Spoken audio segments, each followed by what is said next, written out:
Hello అండి. అందరికీ నమస్తే. ఈరోజు వీడియోలో మనం వినబోయే కథ ఏంటో తెలుసుకునే ముందు, మీ అందరికి కూడా నాది చిన్న రిక్వెస్ట్. కొత్తగా మన ఛానల్ చూసిన వాళ్ళు తప్పకుండా ఒక లైక్ చేసి, మీ ఫ్రెండ్స్‌కి, ఫ్యామిలీ మెంబర్స్‌కి షేర్ చేయండి. అలాగే ఇలాంటి మరెన్నో మంచి మంచి కథలు వినాలనుకుంటే ఛానల్‌ని వెంటనే సబ్స్క్రైబ్ చేసుకొని, పక్కనున్న బెల్ ఐకాన్‌ని క్లిక్ చేయండి. మరి ఇప్పుడు లేట్ చేయకుండా కథలోకెళ్ళిపోదాం. మెలుకువ వచ్చి చూసేసరికి టైం 8 కావస్తుంది. ఏంటి ఈరోజు ఇంత ఆలస్యంగా నిద్రలేచాను? రోజు కన్నా 10 నిమిషాలు ఆలస్యంగా నిద్రలేస్తేనే ఏంటండి ఆ మొద్దు నిద్ర? ఆలస్యంగా లేచి హడావుడిగా ఆఫీస్‌కి వెళ్ళకపోతే కాస్త ముందే నిద్రలేచి ప్రశాంతంగా ఆఫీస్‌కి వెళ్ళొచ్చు కదా! అనే స్వాతి మాటలు గుర్తొచ్చి తనుంటే నన్నింత ఆలస్యంగా నిద్ర లేవనిచ్చేదా? అనుకుంటూ ఒళ్ళు విరుచుకుంటూ పక్క నుంచి లేచి బాత్రూమ్ వైపు నడిచాను. గబగబా రెడీ అయ్యి షూ వేసుకొని అప్పటికే అమ్మ రెడీ చేసిన లంచ్ బాక్స్ తీసుకొని వెళ్ళొస్తానమ్మా అని గుమ్మం వైపు అడుగులు వేస్తుంటే, ఒరే అరవింద్, అలా టిఫిన్ చేయకుండానే వెళ్తున్నావేంట్రా? వేడి వేడిగా టిఫిన్ ప్లేట్లో పెట్టి సిద్ధంగా ఉంచాను, తిని వెళ్ళు అని పిలిచింది. అమ్మ పిలిచేదాకా టిఫిన్ చేయాలనే ధ్యాసే రాలేదు. ఏంటో స్వాతి వెళ్ళే దగ్గర నుంచి సరిగా ఆకలి వేయటం లేదనుకుని చేతికున్న గడియార వంక చూసుకొని అప్పటికే టైం 9 కావస్తుండటంతో ఇప్పటికే లేటిందమ్మా, డైరెక్ట్ మధ్యాహ్నం లంచే చేస్తానులే అనుకుంటూ ఆఫీస్‌కి వెళ్ళిపోయాను. ఆఫీస్‌కి వెళ్ళినా పని మీద ధ్యాస పెట్టలేకపోతున్నాను. మధ్యాహ్నం వరకేదో పని కానిచ్చాననిపించి ఆఫీస్‌లో ఉండనిపించక, పైగా ఆ రోజు శనివారం కూడా అవటం, మా బాస్ లీవ్‌లో ఉండడం కూడా కలిసొచ్చి నా కొలీగ్ శ్రీధర్‌తో ఓ ముఖ్యమైన పని మీద బయటకు వెళ్తున్నాను. ఏదైనా అర్జెంట్ పనైతే ఫోన్ చేయి శ్రీధర్ అని చెప్పి ఆఫీస్ నుండి బయటకొచ్చాను. ఆఫీస్‌లో పని ఏమాత్రం త్వరగా అయిపోయినా స్వాతి కోసం ఇంటికి చెక్కేసేవాడిని. ఈరోజు కూడా అలానే ఇంటికి వెళ్దామంటే స్వాతి ఇంట్లో లేదు. మరెలా? అని ఆ ఎదురుగా ఓ సినిమా పోస్టర్ కనిపిస్తేను, అవును, సినిమాకెళ్తే సాయంత్రం వరకల్లా టైం పాస్ అవుతుంది కదా! అనుకుని థియేటర్‌కి వెళ్ళాను. పెళ్లి కాకముందు ఫ్రెండ్స్‌తో, పెళ్ళయ్యాక స్వాతితో తప్పితే ఒంటరిగా సినిమా చూడటం ఇదే మొదటిసారి. నిజానికి నేను వెళ్ళే సినిమా కూడా అంతగా బాగా లేకున్నా టికెట్‌కి పెట్టిన డబ్బులు వేస్ట్ అవుతాయని చివరి దాకా చూసి ఇంటికి వెళ్ళాను. రోజూ ఆఫీస్ నుంచొచ్చాక ముఖ్యమైన పని ఉంటే తప్పితే బండి గేట్ లోపల పార్క్ చేస్తాను. సరే, ఎలాగూ టైం పాస్ అవ్వటం లేదు కదా! ఫ్రెష్ అప్ అయ్యేలా ఫ్రెండ్స్‌తో కాసేపు బయటికెళ్దామనుకుని బండి ఇంటి ముందే పార్క్ చేసి గేట్ తీసుకొని లోపలికి వెళ్ళాను. గేట్ శబ్దం విని అమ్మ బయటకొచ్చి, "వచ్చావా అరవింద్? కాళ్ళు చేతులు కడుక్కొని బట్టలు మార్చుకునిరా, వేడిగా కాఫీ తీసుకొస్తానని" చెప్పి కిచెన్‌లోకి వెళ్ళిపోయింది. కాసేపటికి నేను ఫ్రెష్ అప్ అయ్యి హాల్లోకొచ్చి కూర్చునేసరికి అమ్మ కాఫీ కప్‌తో వచ్చి నా చేతికి కప్పునందిస్తూ, "ఈరోజు ఆఫీస్ నుండి రావటం ఆలస్యమైనట్టుంది. పని ఎక్కువగా ఉందా?" అడిగింది. మధ్యాహ్నం ఆఫీస్ వదిలి సినిమాకి వెళ్ళొచ్చానని చెప్తే అమ్మ ఏమంటుందోనని, "అవునమ్మా, కొంచెం పని ఎక్కువగా ఉంటేను ఆలస్యమైందని" బదులిచ్చి, "నువ్వు కాఫీ తాగట్లేదే?" అడిగాను.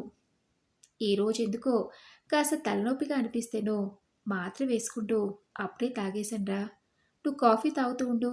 నేను వెళ్ళి రాత్రి భోజనానికి వంటింటి పట్లు చూస్తానని అమ్మ వెళ్ళబోతుంటే, అమ్మ, నేను మా ఫ్రెండ్స్‌తో కలిసి అలా బయటికి వెళ్దామనుకుంటున్నాను. వచ్చేసరికి ఆలస్యం అవుతుందేమో. నువ్వు భోజనం చేసి పడుకోమ్మా అని చెప్పాను. అందుకమ్మా, ఎందుకురా, ఆ అమ్మాయి కూడా ఇంట్లో లేదు. పెందలాడే భోజనం చేసి పడుకోక అంది. ఊరికే అమ్మా, సరే, ఆలస్యం చేయకుండా వచ్చేస్తాను కానీ నువ్వైతే వేళకి భోజనం చేయి అన్నాను. సరే, నీ ఇష్టం అని అమ్మ అనటంతో అలా బయటికి వెళ్ళాను. అమ్మ చెప్పినట్టు త్వరగా రావాలని ప్రయత్నించినా చాలా రోజుల తర్వాత ఫ్రెండ్స్ అందరం కలుసుకోవడంతో ఇంటికి రావడానికి రాత్రి 10 దాటింది. పాపం అమ్మ పడుకొని ఉంటుంది. అనవసరంగా డిస్టర్బ్ చేస్తున్నాను. కానీ మరో మార్గం లేదు కదా అనుకుని కాలింగ్ బెల్ కొట్టాను. అమ్మొచ్చి తలుపు తెరిచింది. నేను లోపలికెళ్ళి డోర్ క్లోజ్ చేసి నా గది వైపు వెళ్ళబోతుంటే, భోజనం వడ్డిస్తాను, బట్టలు మార్చుకుని రారా అరవింద్ అంది అమ్మ. లేదమ్మా, నేను బయటే తిన్నాను. ఇంతకీ నువ్వు భోజనం చేశావా లేదా అడిగాను. అప్పుడే చేశాను. సరే, ఇంకేమైనా కావాలా అడిగింది. లేదమ్మా, నాకేమీ వద్దు కానీ నువ్వు వెళ్ళి పడుకో. ఇప్పటికి చాలా ఆలస్యమైంది అన్నాను. సరే అరవింద్, నువ్వు పడుకో అని చెప్పి అమ్మ తన గదిలోకి వెళ్ళింది. కాసేపటికి బట్టలు మార్చుకుని నిద్రపోయే ముందు దాహంగా అనిపించడంతో మంచినీళ్ళ కోసం నా గదిలోకి వెళ్తే నీళ్ళెక్కడా కనిపించలేదు. ఆ అమ్మ నా గదిలో మంచినీళ్ళు పెట్టడం మర్చిపోయినట్టుంది. పడుకున్నట్టుంది. ఆ అమ్మని ఎందుకు డిస్టర్బ్ చేయటం? నేనే వెళ్ళి తెచ్చుకుంటాలే అని కిచెన్ వైపుకి వెళ్తుంటే అమ్మ గదిలో ఇంకా లైట్ వెలుగుతూ కనిపించింది. తలుపు కూడా తెరిచి ఉండటంతో అమ్మ ఇంకా నిద్రపోలేదా అని గదిలోకి చూశాను.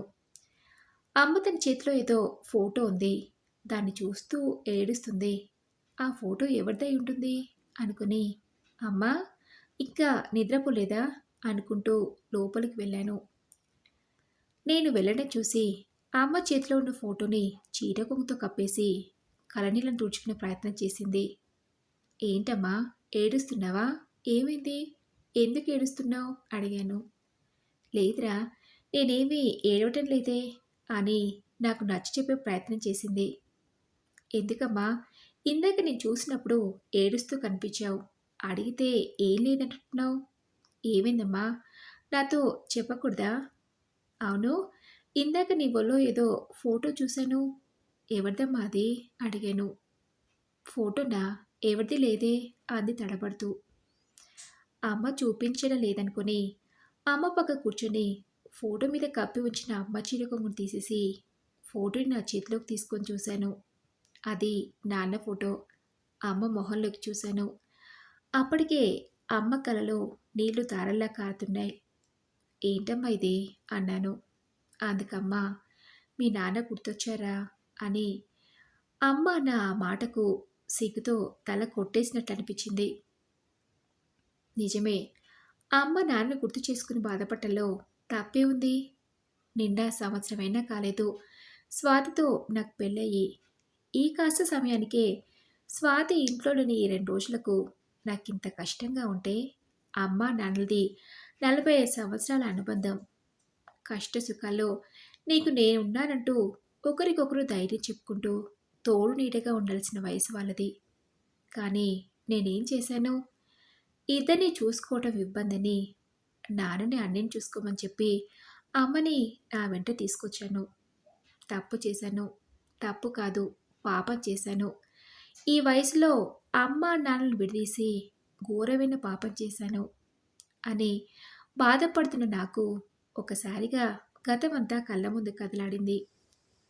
అమ్మ పేరు శాంత, నాన్న మూర్తి. అమ్మ నాన్నలకు మేము ముగ్గురం సంతానం. పెద్దనే శేఖర్, చిన్ననే రఘు, నేను. మాది పూర్తిగా వ్యవసాయం మీద ఆధారపడిన కుటుంబం.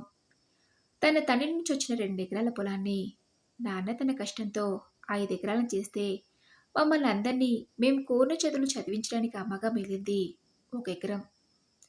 శేఖర్ అనే డిగ్రీ వరకు చదువుకుని ఆ తర్వాత కాంపిటేటివ్ ఎగ్జామ్స్ రాస్తూ ఓ గవర్నమెంట్ సంస్థలో మేనేజర్ స్థాయి ఉద్యోగం సంపాదించాడు. రఘు అన్నయ్య నేను ఇంజనీరింగే చదువుతానని పట్టుబడితే అందుకు నాన్న, నేను ఇంత కష్టపడేది మీకోసమే కదరా, మీరు బాగా చదువుకుని గొప్పవాళ్ళైతే అంతకన్నా నాకు కావాల్సింది ఏముంది, నీ ఇష్టం అన్నాడు. రఘు అనేది ఇంజనీరింగ్ పూర్తి కాగానే అప్పట్లో పై చదువులకి మా ఊరు నుంచి అమెరికాకు వెళ్ళే అతి కొద్ది మందిలో అన్నయ్య కూడా ఒకడు. నాన్న రఘు అన్నయ్యని అమెరికాకి పంపించే నాటికి మా 5 ఎకరాల పొలం కాస్త 2 ఎకరాలైంది. ఇకపోతే అందరికన్నా చిన్నవాణైన నేను రఘు అనే దారిలోనే వెళ్ళాలని, కష్టపడి చదివే తత్వం లేకుండా ఇంజనీరింగే చదవాలనుకున్నాను. అదే విషయం నాన్నతో చెప్తే, అన్నయ్యలకు న్యాయం నీకు న్యాయమా, అలాగే చెయ్యి అన్నాడు. ఇంకే ఉంది, నా తెలివితేటలకు ఇంజనీరింగ్లో సీట్ రాలేదు. మరి సీట్ కొనాలంటే లక్షలు పోయాలి కదా, నాన్నకు తప్పలేదు.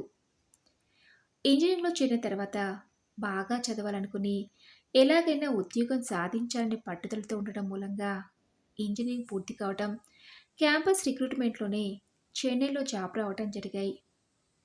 ఉద్యోగాల్లో స్థిరపడిన కొంతకాలానికి అన్నయ్యలిద్దరికీ తగిన సంబంధాలను చూసి పెళ్లిళ్ళు జరిపించారు. రఘు అన్నయ్య ఉండేది అమెరికాలో కావటం వల్ల ఎప్పుడో 2-3 సంవత్సరాలకు ఒకసారి వచ్చి వెళ్తుండేవాడు. పెద్దన్నయ్య హైదరాబాద్లో, నేను చెన్నైలో పనిచేస్తున్న కారణంగా దాదాపు నేను పెద్దన్నయ్య పండగలకి అమ్మానాన్నల దగ్గరికి వెళ్ళొస్తుండేవాళ్ళం. మేము ఊరికి వెళ్ళినప్పుడు అమ్మానాన్నలు చేసే హడావుడి అంతా ఇంత కాదు. ఇరుగు పొరుగు వాళ్ళకి మా గురించి గొప్పగా చెప్తూ సంతోషించేవారు నాన్న. నీకు తెలుసా రంగయ్య, చిన్నోడు అరవింద్కి చెన్నైలో ఉద్యోగం, పెద్దోడు మీకు తెలుసు కదా, హైదరాబాద్లో గవర్నమెంట్ ఉద్యోగం చేస్తున్నాడు. రఘు అమెరికాలో అని చెప్పినప్పుడు వాళ్ళంతా నీకేంటి మూర్తి, రత్నాలాంటి ముగ్గురు కొడుకులను కన్నావు, అందరినీ పెద్ద పెద్ద చదువులు చదివించి గొప్ప వాళ్ళని చేశావు, చాతకాని రోజు ఏ కొడుకు దగ్గరికి వెళ్ళినా నిన్ను మహారాజులా చూసుకుంటారు అనేవారు. అందుకు నాన్న మొహం సంతోషంతో వెలిగిపోయేది. అలా ఓ 6 సంవత్సరాలు గడిచిపోయాయి. నాన్నకు వయసు మీద పట్టం వల్ల అంతకు ముందులా పనిచేయలేకపోతున్నాడు.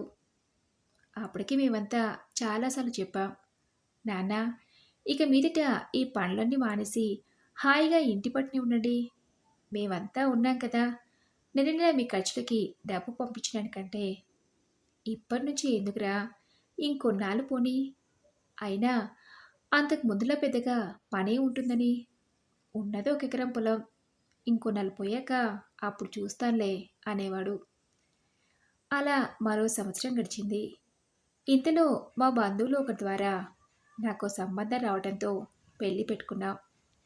మరో నెల రోజుల్లో నా పెళ్లి అనగా దసరా పండుగొచ్చింది. పండుగ కూడా కలిసి రావడంతో రఘు అన్నయ్య అమెరికా నుంచి వచ్చాడు. అన్నయ్యలు వదినలు నేను కూడా అందరం ఉన్నామని అమ్మ తన మనసులోని మాటను బయటపెట్టింది. ఒరే శేఖర్, రఘు, అరవింద్, ఈ మధ్య మీ నాన్నకి ఆరోగ్యం అస్సలు బాగుంటలేదురా. రాత్రి సమయంలో విపరీతంగా దగ్గొస్తుంది.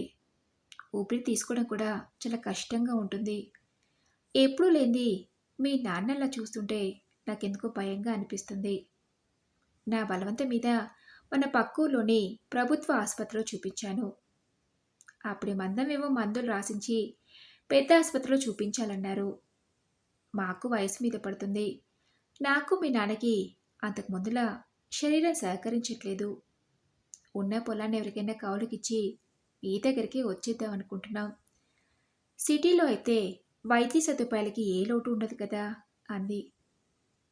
అమ్మ మాటలకు ఎక్కడ అమ్మా నాన్నలు తమ వెంట అమెరికాకి వస్తామంటారో అనుకున్న రఘు అన్నయ్య, దానికి అంతలా బాధపడటం ఎందుకమ్మా, శేఖర్ అన్నయ్య ఉండేది హైదరాబాద్ మన ఊరికి ఎంత దూరంలో ఉందని. మీరు వస్తానంటే అన్నయ్య వద్దంటాడా అన్నాడు రఘు అన్నయ్య. రఘు అన్నయ్య మాటలకు శేఖర్ అన్నయ్య, నేనెందుకు వద్దంటాన్రా, కాకపోతే సిటీలో అద్దెలు ఎక్కువని మేము నలుగురమైనా ఇరుకిరుకు గదుల్లో ఉంటున్నాం. మళ్ళీ అమ్మా నాన్న ఇద్దరంటే అని శేఖర్ అన్నయ్య రఘు అన్నయ్య నా వైపు చూశారు. నాకన్నా పెద్దవాళ్ళిద్దరే అమ్మా నాన్నల బాధ్యత తీసుకోవడానికి ఆలోచిస్తున్నారు. ఉదయం ఆఫీస్కి వెళ్తే సాయంత్రం ఎప్పటికో కానీ ఇంటికి తిరిగి రాను. ఇంకా పెళ్ళి కాలేదు కదా అని సందేహంగా చూశాను. అయినా అమ్మా, నెల రోజుల్లో అరవింద్ పెళ్ళి ఉంది కదా, అదయ్యాక ఆలోచిద్దాంలే అని శేఖర్ అన్నయ్య అనటంతో ఆ సంభాషణ అక్కడితో ముగిసింది. చూస్తుండగానే ఆ నెల రోజులు గడిచి స్వాతితో నాకు పెళ్ళింది. అప్పటికే రఘు అన్నయ్య ఇండియాకొచ్చి 2 నెలలకు పైగా అవటంతో తిరిగి అమెరికాకు వెళ్ళిపోయాడు.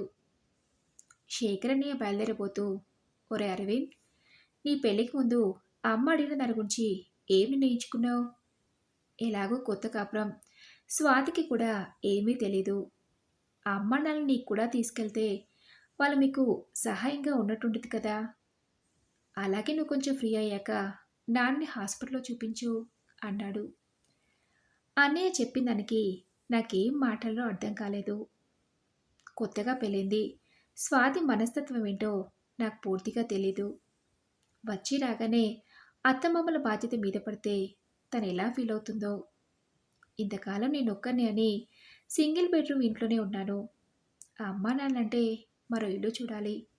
ఒక పని చేస్తే అమ్మని నేను తీసుకెళ్ళి నాన్నని అన్నయ్య తీసుకెళ్ళమంటే, కొత్తగా పెళ్ళింది కదా, అత్తగారు తనకి సహాయంగా ఉండడానికి వచ్చిందనుకుంటుంది స్వాతి అని నా మనసులో అనుకుని, నీలాగే మాది కూడా చిన్నిళ్ళన్నయ్య. పెద్దిల్లు తీసుకున్నాక అమ్మానాన్నిద్దరిని తీసుకెళ్తా. ఒక పని చెయ్యి. అన్నయ్య, నాన్నని నువ్వు తీసుకెళ్ళు. హాస్పిటల్‌లో చూపించి కొన్నాళ్ళు మీ ఇంట్లోనే ఉండనివ్వు. అమ్మని నేను తీసుకెళ్తానన్నాను. అందుకన్నయ్య ఏం మాట్లాడలేక సరే అన్నాడు. నా మాటలకు అమ్మ, నాన్న ఏం నిర్ణయించుకున్నారో కానీ మారు మాట్లాడకుండా విడివిడిగా నాన్న అన్నయ్య వెంట, అమ్మ నా వెంట వచ్చారు. అరవింద్, అరవింద్ ఏమైందిరా? చాలా సేపటి నుంచి అలాగే ఉండిపోయావు అన్న అమ్మ పిలుపుకి ఉలిక్కిపడి గత నుండి తేరుకున్నాను. అప్పటికే నా కళ్ళు నీటితో నిండుకున్నాయి. స్వాతి 2 రోజులు తమ బంధువులింటికి వెళ్తే కానీ ఆ అమ్మానాన్నని విడదీసి ఇంత తప్పు చేశానో అర్థం కాలేదు అని నా మీద నాకే అసహ్యం వేసింది. అమ్మే ఇక్కడ ఇంత బాధపడుతుంటే అమ్మ తోడు లేకుండా నాన్న అక్కడ ఇంకెంత బాధపడుతున్నాడోనని అమ్మ 2 చేతుల్ని నా చేతుల్లోకి తీసుకొని నన్ను క్షమించమ్మా, పేరుకే గొప్ప చదువులు చదువుకున్నాను కానీ అమ్మ నాన్న మనసుని చదవలేకపోయాను. నన్ను క్షమించమ్మా, రేపే వెళ్ళి నాన్నని కూడా ఇక్కడికే తీసుకొస్తాను. ఇక నుంచి అందరం కలిసుందామని అనటంతో అమ్మ కలలో సంతోషం. అమ్మకు చెప్పినట్టే ఆ మరుసటి రోజు హైదరాబాద్‌కెళ్ళి నాన్నని చెన్నైకి తీసుకొచ్చాను. అందరం కలిసి ఒకే చోట సంతోషంగా ఉంటున్నాం. మరి ఇదండి రుచి కథ. ఈ కథపై మీ విలువైన అభిప్రాయాల్ని నాతో కామెంట్ బాక్స్‌లో షేర్ చేసుకోండి. అలాగే ఈ కథ మీకు నచ్చిందనుకుంటున్నాను. నచ్చితే తప్పకుండా ఒక లైక్ చేసి మీ ఫ్రెండ్స్‌కి, ఫ్యామిలీ మెంబర్స్‌కి షేర్ చేయండి. అలాగే ఇలాంటి మరెన్నో మంచి మంచి కథలను వినాలనుకుంటే ఛానల్‌ని వెంటనే సబ్స్క్రైబ్ చేసుకొని పక్కనున్న బెల్ ఐకాన్‌ని క్లిక్ చేయండి. నెక్స్ట్ వీడియోలో మరొక మంచి కథతో కలుసుకుందాం. Thanks for listening.